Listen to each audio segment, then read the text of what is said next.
Ces dernières semaines ont été marquées par une hausse des arrivées de migrants et de réfugiés en Europe, en particulier en provenance de Tunisie.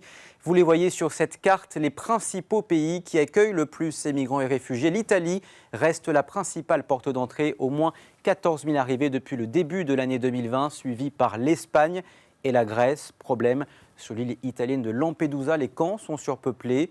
Et de son côté, la Grèce a décidé de durcir sa politique migratoire. Pas loin de 40 000 arrivées ont été enregistrées depuis le début de l'année, selon le Haut Commissariat aux réfugiés. Nous ne sommes qu'à la moitié de l'année, impossible donc de faire des comparaisons, mais on est encore loin du pic de la crise migratoire de 2015. Mais la hausse des arrivées en provenance de certains pays est certaine.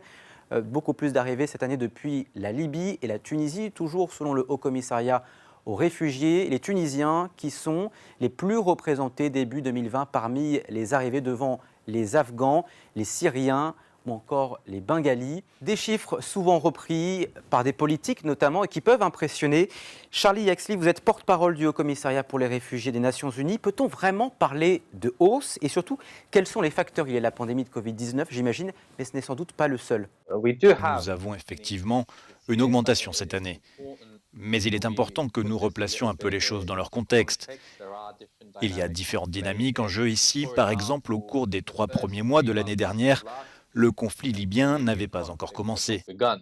Cette année, bien sûr, nous avons le Covid-19 et au début, il y avait des restrictions de déplacement plus strictes qui sont progressivement levées. Et bien sûr, c'est l'été, donc les bonnes conditions météorologiques jouent, mais il faut souligner une chose. Si les arrivées sont en hausse par rapport à l'année dernière, elles étaient 600% plus importantes en 2017.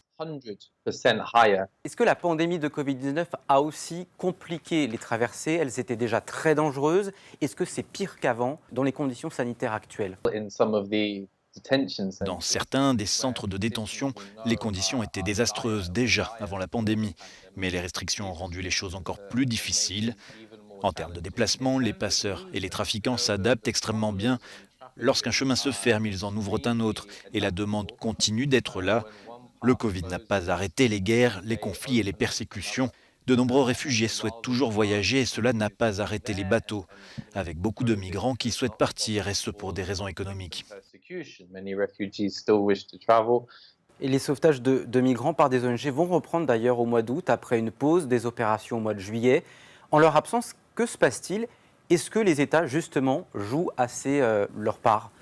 Je pense qu'il est très intéressant de constater qu'au cours de cette période où il n'y a pas eu de bateaux de sauvetage des ONG opérant en Méditerranée centrale, les arrivées de migrants ont continué. Cela montre donc que ce ne sont pas les ONG qui jouent un rôle d'attraction. Sinon, nous aurions vu le nombre de ces arrivées diminuer en leur absence. Mais les moyens de recherche et de sauvetage restent trop faibles.